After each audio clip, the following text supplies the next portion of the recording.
갈라디아서 4장 21절부터 31절까지 말씀입니다.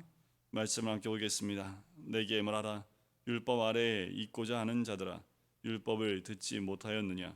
기록된 바 아브라함에게 두 아들이 있으니 하나는 여종에게서 하나는 자유 있는 여자에게서 낳았다 하였으며, 여종에게서는 육체를 따라 낳고 자유 있는 여자에게서는 약속으로 말미암았느니라.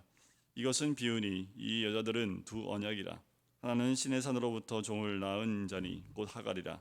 이 하갈은 아라비아에 있는 시내산으로서 지금 있는 예루살렘과 같은 곳이니 그가 그 자녀들과 더불어 종 노릇하고, 오직 위에 있는 예루살렘은 자유자니 곧 우리 어머니라. 기록된 바 잉태하지 못한 자여 즐거워하라. 선고를 모르는 자여 소리질러 외치라. 이는 홀로 사는 자의 자녀가 남편이 있는 자의 자녀보다 많음이라 하였으니, 형제들아 너희는 이삭과 같이 약속의 자녀라. 그러나 그때에 육체를 따라 난 자가 성령을 따라 난 자를 박해한 것 같이 이제도 그러하도다. 그러나 성경이 무엇을 말하느냐? 여종과 그 아들을 내쫓으라. 여종의 아들이 자유 있는 여자의 아들과 더불어 유업을 얻지 못하리라 하였느니라. 그런즉 형제들아, 우리는 여종의 자녀가 아니요 자유 있는 여자의 자녀니라. 아멘. 사도 바울이 계속해서 갈라디아 성도들에게 율법에 대한 부분과 또 언약에 대한 부분을 가지고 이들이 다시 그 율법 아래로 돌아가려고 하는, 육체로 돌아가려고 하는 그 시도에 대해서 무엇이 잘못되었는지, 그들이 또 특별히 유대인들이 존경하고 또 그의 자녀임을 자랑스러워하는 아브라함을 예로 들어서 이야기를 하고 있습니다. 지금 유대인들은 가장 중요하게 생각하는 것, 다시 말씀드리지만 율법과 할례입니다. 그 율법은 하나님이 직접 이스라엘 민족에게 모세를 통해서 주신 말씀이기 때문에 이것이 얼마나 중요한지를 유대인들이 잘 알고 있지요. 시내산에서 그 율법을 받은 이후에 이것을 하나님 주신 말씀으로 그 율법을 지켜 행하는 것을 굉장히 중요시 생각을 했습니다. 그것은 역사적으로도 유대인들이 많은 박해 가운데서 결론 내린 것이 말씀에 순종하지 못했기 때문에, 말씀을 율법을 온전히 지키지 못했기 때문에 온 재앙이고 심판이라는 것을 결론 내려서 이들은 율법을 완전히 지켜 행하려고 무던하게 애를 썼던 사람들, 그 가운데 바리새인들은 그 율법을 온전히 행하는 사람들로 칭해지는 사람들입니다. 그러니까 유대인들 가운데에도 율법을 철저하게 지키는 사람, 그 사람을 더 인정을 해주고 또 존경하는 그 민족이 유대인입니다. 그러니까 이들이 아브라함의 자손인과 동시에, 그리고 아브라함 자손인 것을 드러낼 수 있는 것은 할례였기 때문에 그 할례를 받음으로 구원의 증표를 삼았고 또 하나님의 자녀되는 증표를 삼았습니다. 그리고 율법을 지킴을 통해서 하나님의 백성임을 그들 스스로가 드러내는 가장 중요한 요소로 그들이 뽑았던 거지요. 이들이 믿음으로 구원받은 이방인들에게 이 두 가지를 지켜야 됨을 이야기합니다. 그런데 이 율법주의에 대해서 다시 바울이 아브라함, 그들이 가장 존경하며 또는 그의 자손임을 자랑스러워하는 아브라함을 예를 들어서 율법이 어떤 것인지를 설명해 주고 있습니다. 자, 아브라함에게는 두 자녀가 있지요. 그 외에도 사라가 죽고 난 다음에도 많은 자녀를 낳았지만 가장 대표적으로 창세기에 나오는 것이 두 자녀입니다. 애굽에서 얻은 종이었던 하갈을 통해서 육체로 낳은 아들 이스마엘과 또 사라를 통해서 언약을 통해서 약속을 통해서 낳은 자녀인 이삭의 예를 들어서 우리에게 설명해 주고 있는 거지요. 율법 아래에 있고자 하는 자들에게 설명을 합니다. 아브라함의 두 아들이 있는데 하나는 여종에게서 하나는 자유 있는 여자에게서 낳았다 하지요. 이것은 좀 전에 말씀드린 대로 하갈과 사라를 얘기하지요. 여종에게서는 육체를 따라 낳지요. 하나님 약속을 따라 난 것이 아니라 그들의 육체를 따라 자녀를 낳지요. 자유 있는 여자에게서는 약속으로 말미암았지요. 이것도 창세기 21장에 잘 나와 있습니다. 언약을 따라 낳은 자녀입니다. 이것은 비유라는 거예요. 자, 아브라함의 두 자녀를 통해서 그 비유를 통해서 말씀해주고 있다는 거지요. 이 여자들은 두 언약이라는 겁니다. 하나는 신의 산으로부터 종을 낳은 자니 곧 하갈이라. 이것은 곧 율법을 의미합니다. 이 하갈은 아라비아에 있는 신의 산으로서 지금 있는 예루살렘이라는 것은 지금 유대인이 살고 있는 그 예루살렘과 같다라는 거지요. 그 예루살렘 자체가 율법화되어졌고 율법을 지켜 행해야지만 하나님 자녀이며 구원받을 수 있다라고 생각하고 있는 그 지금 있는 율법과 같은 곳이라는 겁니다. 그런데 이들이 무엇을 몰랐냐 하면, 자, 그가 율법을 지킴을 통해서 그의 자녀들과 더불어 종도로 탄다라는 거지요. 자, 이들에게 하나님께서 율법만 준 것이 아니지요. 제사법과 그리고 성막을 허락해 주셨습니다. 이것은 무엇을 의미합니까? 율법을 통해서 구원받을 수 없음을, 그래서 제사를 통해서 용서함 받아야 됨을 반대적으로 얘기하면서 율법으로는 구원받을 수 있는 백성이 없음을 이 제사와 성막을 통해서 분명히 알려줬는데, 이들은 제사의 의미를 몰랐고 성막의 의미를 몰랐기 때문에 이들이 율법을 지켜야지만 구원을 받을 수 있고 하나님의 자녀가 될 수 있다라는 것을 맹종하기 시작을 합니다. 오직 위에 있는 예루살렘은 자유자니 곧 우리 어머니라. 자, 위에 있는 예루살렘은 지금 있는 예루살렘과 다른 의미지요. 자, 이것은 히브리서 12장에도 하늘의 예루살렘을 의미합니다. 하늘나라, 하나님의 나라를 의미하지요. 오직 위에 있는 예루살렘, 그 말은 하나님 나라는 자유자니 곧 우리 어머니라. 자, 우리 어머니라라는 그 말은 사라의 신분을 적용시킨 말씀입니다. 그러니까 믿음으로 약속된 구원을 소유한 성도가 하나님의 자녀가 될 수 있다라는 의미를 담은 것이 우리 어머니라는 그 의미입니다. 그러니까 믿음으로 하나님의 자녀가 될 수 있다는 의미, 그 의미를 담아서 곧 우리 어머니라라고 얘기를 해요. 자, 그런데 이사야 말씀 54장 말씀 1절 말씀을 인용해서 잉태하지 못한 자여 즐거워하라, 산고를 모르는 자여 소리를 질러 외치라. 이는 홀로 사는 자의 자녀가, 자, 보면 관주에 보면 홀로 사는 자녀를 광야의 자녀가라고 설명을 해주고 있습니다.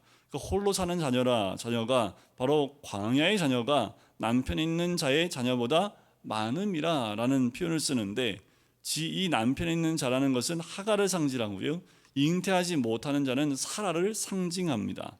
자, 그러니까 이 이사야 54장 1절 말씀은 바벨론 포로된 이스라엘 백성의 회복을 의미하는 그 내용입니다.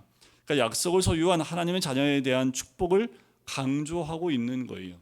그러니까 이스라엘이 포로로 잡혀가는 것, 그 잡혀간 그 자들이 약속을 따라간 자들, 다시 이들이 포로에서 회복될 것을 이 분명히 이사야가 이야기해주고 있는 거지요. 너희는 이삭과 같이 약속의 자녀라는 겁니다. 이미 이방인들은 육체의 자녀로, 그리고 아브라함의 육체의 자녀로 태어날 수 없는 사람들이지요.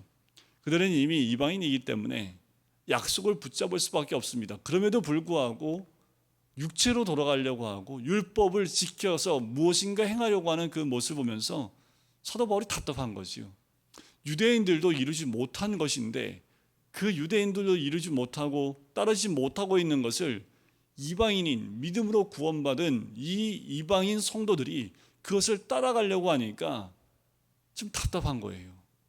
왜 육체를 따라 그 종으로 살려고 다시 자유한 자들이 왜 종의 모습으로 가려고 하냐는 것이요. 이 모습은 지금도 마찬가지입니다. 우리가 믿음으로 구원받았음에도 불구하고 무엇을 행하려 하고 무엇을 하지 않으면 안 되고 나는 규칙을 정하고 그것을 지키지 않으면 구원으로부터 멀어지는 것 같은, 그리고 하나님 백성으로부터 멀어지는 것 같은 그런 생각을 갖는 것. 우리가 지켜야 될 것은 언약이지요. 우리는 약속의 자녀로 언약을 지키는 백성이어야 되고 복음을 따라가며 믿음을 따라가는 백성이 되어야 됨을 이야기합니다. 자, 그러나 29절에 보면 그때 육체를 따라난 자가 성령을 따라난 자를 박해한 것 같이 이제도 그러하다라는 거예요. 성령을 따라 난 자들이 박해를 받는다라는 거지요. 당연하다라는 겁니다. 그러나 성경이 무엇을 말하느냐? 여종과 그 아들을 내쫓으라. 여종의 아들이 자유 있는 여자의 아들과 더불어 유업을 얻지 못하리라. 결국 유업을 얻는 자는 누구예요? 어떤 자가 유업을 얻어요? 여종과 그의 아들이 아니라 자유 있는 여자의 아들과 더불어 아들이 유업을 받는다라는 거지요. 언약의 자녀만이 유업을 받는다라는 거예요. 그러니 성령으로 난 자인 그리고 언약으로 난 자인 너희들이 박해받는 것 때문에 육체로 돌아가지 말고 유업을 받을 자는 바로 너희들이기 때문에 박해를 이겨내라는 거지요. 그런데 형제들아 우리는 여종의 자녀가 아니요 자유 있는 여자의 자녀이니라. 그러니까 우리는 언약의 자녀라는 거예요. 어떻게 우리가 사라에게서 났습니까? 말이 안 되지요. 그러니까 이건 비유라는 거예요. 바로 사라의 자녀가 진짜 아브라함의 자녀지요. 창세기에 보면 사라를 통해서 난 아들이야말로 진짜 너의 대를 이을 유업을 이을 아들이다라고 분명히 아브라함에게 이 얘기 줬듯이 이제 그의 자손은 누구입니까? 바로 언약을 따라 난 자녀가 이 유업을 따라 이어나갈 사람들이다라는 거예요. 다시 정확하게 믿음과 언약을 따라 난 자가 누구인지 또 어떤 의미인지를 아브라함의 두 자녀를 통해서 설명하고 있는 거지요. 그럼에도 불구하고 이 육체를 따라 하갈의 자녀요, 그 자녀로 돌아가려고 하는 그들에 대해서 경계를 하고 너희가 얻은 자유를 빼앗기지 말라라고 이야기하는 것이요. 그 자유는 믿음으로 얻은 것이기 때문에 율법을 지켜 행함으로 얻으려고 하지 말라는 거예요. 다시 쪽으로 돌아가지 말라고 이야기하는 거지요. 우리 모두는 자유자입니다. 우리는 믿음으로 자유로운 자가 되었고 묶여있는 자가 되지 않았고 육체를 따라가는 자가 아니라 성령을 따라가는 자이기 때문에 우리는 세상을 따라가며 육체를 따라가는 존재가 아니라 성령으로 난 자로 성령을 따라가는 하나님의 영에 충만한 자로서 그 안에 거하는 자들, 바로 언약을 지키며 그 언약 안에 머무는 자들이라는 거지요. 그것이 바로 말씀 안에 있는 자들의 삶입니다. 세상에서는 이 언약과 말씀대로 사는 사람들이 박해를 받을 수밖에 없음을 이야기합니다. 하지만 유업을 이을 자는 바로 이 언약과 믿음으로 난 자들밖에 없음을 반드시 기억하라는 거예요. 그러니 다시 육체로 돌아가지 말라라고 얘기하는 거지요. 우리도 믿음 가운데 사는 백성이고 성령을 따라 난 자들인 줄 믿습니다. 그렇다면 말씀 안에 거하며 주님 안에 거해서 오늘도 언약을 따라가는 하나님의 자녀가 되는 것, 이것이 바로 믿음으로 난 자들의 모습임을 이야기합니다. 오늘도 주님 안에서 우리의 육을 따라가는 자들이 아니라 그 내 육체를 따라가는 자들이 아니라 오늘도 나에게 허락하신 그 언약과 자유함을 따라 주님을 따라갈 수 있는 하나님의 자녀가 되시기를 주님의 이름으로 간절히 축원드립니다. 기도하겠습니다.